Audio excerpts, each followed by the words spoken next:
ಎಲ್ಲರಿಗೂ ನಮಸ್ಕಾರ. ಇದು HM. ಭಾಯಿರೆಡ್ಡಿ spoken English YouTube channel.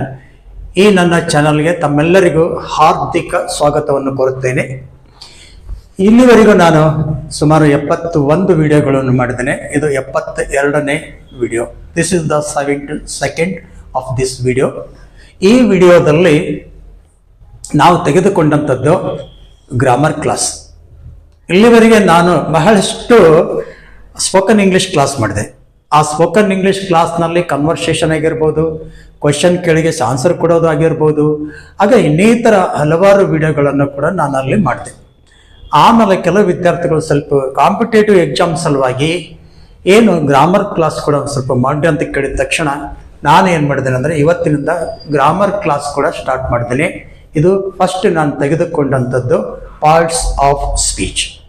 ಈ ಪಾರ್ಟ್ಸ್ ಆಫ್ ಸ್ಪೀಚ್ ಅಂತಂದ್ರೆ ಈ ಒಂದು ಹೆಡ್ಡಿಂಗ್ ಏನು ಇದೆಯಲ್ಲ, ಈ ಹೆಡ್ಡಿಂಗ್ ಈ ಚಾಪ್ಟರ್ ಎಷ್ಟು ಜನರಿಗೆ ಯೂಸ್ ಆಗ್ತದೆ ಅಂತಾರೆ, high school students, PUC students, degree students and ಯಾರು ಎಕ್ಸಾಮ್ ಬರ್ತಿರ್ತಾರೆ, ಕಾಂಪಿಟೇಟಿವ್ ಎಕ್ಸಾಮ್ ಬರ್ತಿರ್ತಾರೆ, SDA ಹಿಡ್ಕೊಂಡು IAS ವರೆಗೂ ಯಾರು ಎಕ್ಸಾಮ್ ಬರ್ತಿರ್ತಾರೆ ಆ ಎಕ್ಸಾಮ್ ಬರೆಯುವವರೆಗೂ ಕೂಡ ಯೂಸ್ ಆಗುವಂಥ ಈ ವಿಡಿಯೋ ಇದೆ.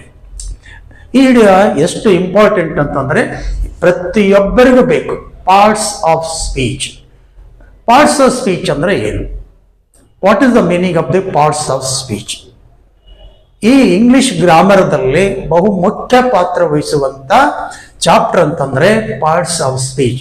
ಇದು ಗ್ರಾಮರ್ಕ್ಕಷ್ಟೇ ಅಲ್ಲ, ಸ್ಪೋಕನ್ ಇಂಗ್ಲಿಷ್ಗೂ ಕೂಡ ಅಷ್ಟೇ ಮುಖ್ಯ. ಇದು ಈ ಪಾರ್ಟ್ಸ್ ಆಫ್ ಸ್ಪೀಚ್ ಅಂತಂದ್ರೆ ಏನು? ಈ ವರ್ಡ್ಸ್ಗಳನ್ನ ಸಿಸ್ಟಮೆಟಿಕ್ ಆಗಿ ಇಟ್ಟು ಒಂದು ವಾಕ್ಯವನ್ನು ರಚನೆ ಮಾಡ್ತೀವಲ್ಲ, ಅದಕ್ಕೆ ಅನ್ನ ಕರಿತೀವಿ ಅಂತಾರೆ ಪಾರ್ಟ್ಸ್ ಆಫ್ ಸ್ಪೀಚ್ ಅಂತ ಕರಿತೀವಿ. ಈಗ ಹಲವಾರು ಶಬ್ದಗಳಿರ್ತವೆ, ಹೆಂಗ್ ಬೇಕಂಗೆ ಇಟ್ಟಿಗೆಸಿ ನಾವು ವಾಕ್ಯ ಮಾಡ್ಲಕ್ ಬರಲ್ಲ. ಆ ಶಬ್ದಗಳನ್ನ ಸಿಸ್ಟಮೆಟಿಕ್ ಆಗಿ ಎಲ್ಲೆಲ್ಲಿಡಬೇಕೋ ಅವಾಗ ಮಾತ್ರ ಅದು ಒಂದು ಒಳ್ಳೆಯ ವಾಕ್ಯವಾಗಿ ಬರ್ತದೆ.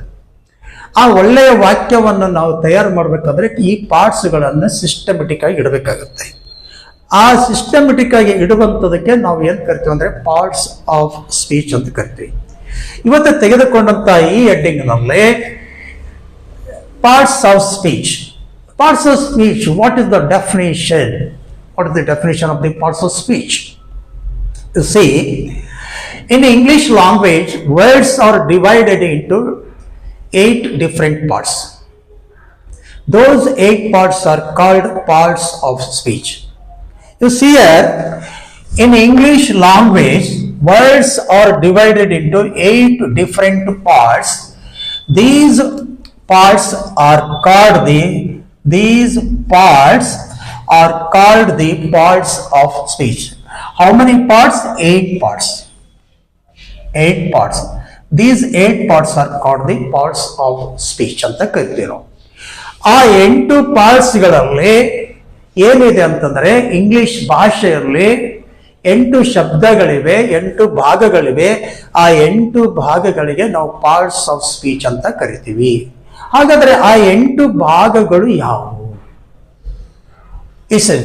Let us discuss about these 8 parts. Now, the first one, noun. First one ಏನ್ ಬರುತ್ತೆ? Noun ಅಂತ ಕರಿತೀವಿ. First part is noun. Second part is pronoun. Third part is adjective. Fourth one, verb. Fifth one, adverb. Sixth, preposition. Seventh, conjunction. Eighth, interjection. These 8 parts are called the parts of speech. ಇದು ಏನು 8 ಪಾರ್ಟ್ಸ್ಗಳಿವೆಲ್ಲ, ಈ 8 ಪಾರ್ಟ್ಸ್ಗಳಿಗೆ ನಾವೇನು ಕರಿತೀವಿ ಅಂತಾರೆ parts of speech. These are the 8 different parts. These different 8 parts are called the parts of speech. ಇಲ್ಲಿ 8 ಭಾಗಗಳಿವೆ. 8 ಭಾಗಗಳಲ್ಲಿ ನಾವು ಡಿಟೇಲ್ ಆಗಿ ಸ್ಟಡಿ ಮಾಡಬೇಕಾಗುತ್ತೆ. 8ರಲ್ಲಿ ಇಲ್ಲೇನೋ ನೌನ್ ತಗೊಂಡ್ರೆ ನೌನ್ ಅಂದ್ರೆ ಹೇಗ್ ಬರುತ್ತೆ, ಒಂದು ವಾಕ್ಯ ರಚನೆ ಆದ ಮೇಲೆ ಅಲ್ಲಿ ನೌನ್ ಅನ್ನು ಹೇಗಿರುತ್ತೆ ಅನ್ನೋದು ಕಂಡುಹಿಡಬೇಕು. ಅಥವಾ ಪ್ರನೌನ್ ಹೇಗ್ ಬರುತ್ತೆ ಅನ್ನೋದು ನೋಡ್ಕೋಬೇಕು. ಅಡ್ಜೆಕ್ಟಿವ್ ಹೇಗ್ ಬರುತ್ತೆ ಅಂತ ನೋಡ್ಕೋಬೇಕು. ಪ್ರಿಪೋಸಿಷನ್ ಹೇಗ್ ಬರುತ್ತೆ ಅಂತ ನೋಡ್ಕೋಬೇಕು. ಹಾಗೆ 8 ಪಾರ್ಟ್ಸ್ಗಳು ಆ ವಾಕ್ಯದಲ್ಲಿ ಬರ್ತಾ ಇರ್ತವೆ. ಒಟ್ಟಿಗೆ 8 ಪಾರ್ಟ್ಸ್ ಬರಲ್ಲ, ಬಹುಮುಖ್ಯವಾಗಿ ಬರುವಂಥದ್ದು ನೌನ್ ಪ್ರನೌನ್ ಇದ್ದೇ ಇರ್ತದ. ಅದ್ರ ಜೊತೆಗೆ ಇನ್ನಿತರ ಪಾರ್ಟ್ಸ್ಗಳು ಬರ್ತಾವೆ. ವರ್ಬ್ ಬರ್ಬೋದು, ಎಡ್ವರ್ಬ್ ಬರ್ಬೋದು, ಅಡ್ಜೆಕ್ಟಿವ್ ಬರ್ಬೋದು, ಕಂಜಂಕ್ಷನ್ ಬರ್ಬೋದು, ಇಂಟರ್ಜೆಕ್ಷನ್ ಬರ್ಬೋದು. ಇವೆಲ್ಲ ಬರ್ತಿರ್ತಾವಲ್ಲ, ಇಂಥವುಗಳಿಗೆ ನಾವು ಏನ್ ಕರಿತೀವಿ ಅಂತಂದ್ರೆ ಪಾರ್ಟ್ಸ್ ಆಫ್ ಸ್ಪೀಚ್ ಅಂತ ಕರಿತೀವಿ. ಈ 8 ಪಾರ್ಟ್ಸ್ ಆಫ್ ಸ್ಪೀಚ್ ಏನ್ ಇದೆಯಲ್ಲ, ನಾವು ಡಿಟೇಲ್ ಆಗಿ ಸ್ಟಡಿ ಮಾಡ್ಬೇಕಾಗುತ್ತೆ. ಈ ಒಂದೇ ವಿಡಿಯೋದಲ್ಲಿ ಇಷ್ಟೊಂದು ಹೇಳಕ್ಕಾಗಲ್ಲ. ಯಾಕಂದ್ರೆ ಇದು 8 ಪಾರ್ಟ್ಸ್ ಅಂತಂದ್ರೆ 8 ಚಾಪ್ಟರ್ಸ್ಗಳು ಇದ್ದಂಗೆ. ಒಂದೊಂದು ಚಾಪ್ಟರ್ಸ್ಗೆ ಒಂದೊಂದು ವಿಡಿಯೋ ಬೇಕಾಗುತ್ತೆ. ನಾನು ಮುಂದಿನ ಕ್ಲಾಸ್ಗಳಲ್ಲಿ ಏನ್ ಮಾಡ್ತೇನೆ ಅಂದ್ರೆ, ಪ್ರತಿಯೊಂದು ಏನು ಪಾರ್ಟ್ ಇದೆಲ್ಲ ಆ ಪಾರ್ಟ್ ಬಗ್ಗೆ ಎಕ್ಸ್ಪ್ಲೈನ್ ಮಾಡ್ಕೊಂತ ಹೋಗ್ತೀನಿ. ಈ ಫಾರ್ ಎಕ್ಸಾಂಪಲ್ ನೌನ್ ತಗೊಂಡು ಅಂತ ತಿಳ್ಕೊಡ್ರಿ. ನೌನ್ ಅಂದ್ರೆ ಏನು, ನೌನ್ ಡೆಫಿನೇಷನ್ ಹೇಗೆ, ನೌನ್ದಲ್ಲಿ ಯಾವ ರೀತಿಯಾಗಿ ಸೆಂಟೆನ್ಸ್ ಬರ್ತವೆ, ಆ ಸೆಂಟೆನ್ಸ್ಗಳಿದ್ರೆ ನೌನ್ ಅನ್ನು ಯಾವ ರೀತಿಯಾಗಿ ನಾವು ಕಂಡುಹಿಡಿಬೇಕು, ಇವೆಲ್ಲ ಸ್ಟಡಿ ಮಾಡಬೇಕಾಗುತ್ತೆ. ಅದೇ ರೀತಿಯಾಗಿ ಪ್ರೊನೌನ್ ತಗೊಂಡ್ರೆ ಪ್ರೊನೌನ್ ಬಗ್ಗೆ ಡೀಪ್ ಆಗಿ ಸ್ಟಡಿ ಮಾಡಬೇಕಾಗುತ್ತೆ. ಅದೇ ರೀತಿಯಾಗಿ 8 ಪಾರ್ಟ್ಸ್ ಅನ್ನ ನಾವು ಡಿಟೇಲ್ ಆಗಿ ಮುಂದಿನ ಕ್ಲಾಸ್ಗಳಲ್ಲಿ ನಾವು ಸ್ಟಡಿ ಮಾಡೋಣ. ಇವತ್ತ ನಾವು ಓನ್ಲಿ ಪಾರ್ಟ್ಸ್ ಆಫ್ ಸ್ಪೀಚ್ ಅಂದ್ರೆ ಏನು, ಅವು 8 ಪಾರ್ಟ್ಸ್ಗಳು ಯಾವುವು ನಾನು ಹೇಳಿದೆ. In English language words are divided into 8 different parts. Those 8 parts are called the parts of speech. Those 8 parts are noun, pronoun, adjective, verb, adverb, preposition, conjunction and interjection. These are the 8 parts, isn't it? In next class, in next video, we have to discuss each one detail.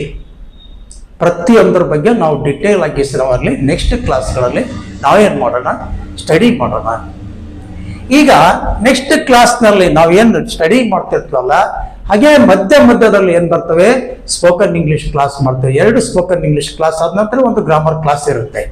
ಯಾಕಂದ್ರೆ ಒಂದೇ ರೀತಿಯಾಗಿ study ಮಾಡಿದ್ರೆ bore ಆಗುತ್ತೆ. 2 spoken English class ಆದ್ಮೇಲೆ ಒಂದು grammar class ಮಾಡ್ತಾ ಹೋಗ್ತೀನಿ. ಇಲ್ಲಿಗೆ ನಾನು ಈ ವಿಡಿಯೋನ ಮುಕ್ತಾಯ ಮಾಡೋದಕ್ಕಿಂತ ಮುಂಚೆ, ಇದು HM Byreddy spoken English channel. ಈ ಚಾನಲ್ ನೀವೇನಾದರೂ ಫಸ್ಟ್ ಟೈಮ್ ನೋಡ್ತಾ ಇದ್ರೆ ಪ್ಲೀಸ್ ಈ ಚಾನಲ್ ಅನ್ನು ಸಬ್ಸ್ಕ್ರೈಬ್ ಮಾಡ್ರಿ, ಶೇರ್ ಮಾಡಿಕೊಳ್ಳಿ, ಲೈಕ್ ಮಾಡಿಕೊಳ್ಳಿ. ನೀವು ಒಂದೆರಡು ಟೀಚರ್ಸ್ ಆಗಿದ್ದರೆ ನಿಮ್ಮ ಸ್ಟೂಡೆಂಟ್ಸ್ಗೆ ಇದನ್ನ ಶೇರ್ ಮಾಡಿಕೊಳ್ಳಿ. ಆ ಸ್ಟೂಡೆಂಟ್ಸ್ಗಳಿಗೂ ಕೂಡ ಯೂಸ್ ಆಗುತ್ತೆ ಅಂತ ಹೇಳ್ತಾ ಈ ವಿಡಿಯೋನ ಇಲ್ಲಿಗೆ ನಾನು ಮುಕ್ತಾಯ ಮಾಡೋದಕ್ಕಿಂತ ಮುಂಚೆ, ನನ್ನ ಕ್ಲಾಸ್ಗಳು ಆಫ್ಲೈನ್ದಲ್ಲಿ ಕೂಡ ನಿರಂತರವಾದಂಥ ಕ್ಲಾಸ್ ಇರ್ತಾವೆ. ಆಫ್ಲೈನ್ನಲ್ಲಿ ಬೆಳಗ್ಗೆ ಬ್ಯಾಚ್ ಇರ್ತವೆ, ಮಧ್ಯಾಹ್ನದಲ್ಲಿ ಕೂಡ ಬ್ಯಾಚ್ ಇರ್ತವೆ.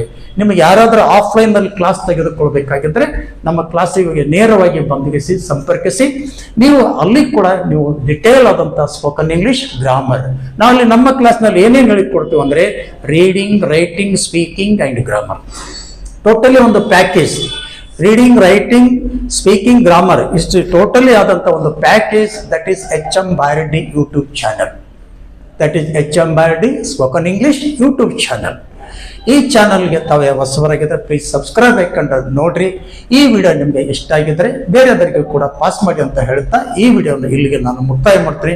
ಮತ್ತೊಂದು ಹೊಸ ವಿಡಿಯೋದಲ್ಲಿ ಒಂದು ಸ್ಪೋಕನ್ ಇಂಗ್ಲಿಷ್, ಒಂದು ಗ್ರಾಮರ್ ಕ್ಲಾಸ್, ಈ ರೀತಿಯಾಗಿ ನಿರಂತರವಾಗಿ ನಿಮ್ಮ ಮುಂದೆ ಬರ್ತೀನಿ. ಅಲ್ಲಿವರೆಗೂ ತಮ್ಮೆಲ್ಲರಿಗೂ ನಮಸ್ಕಾರಗಳು.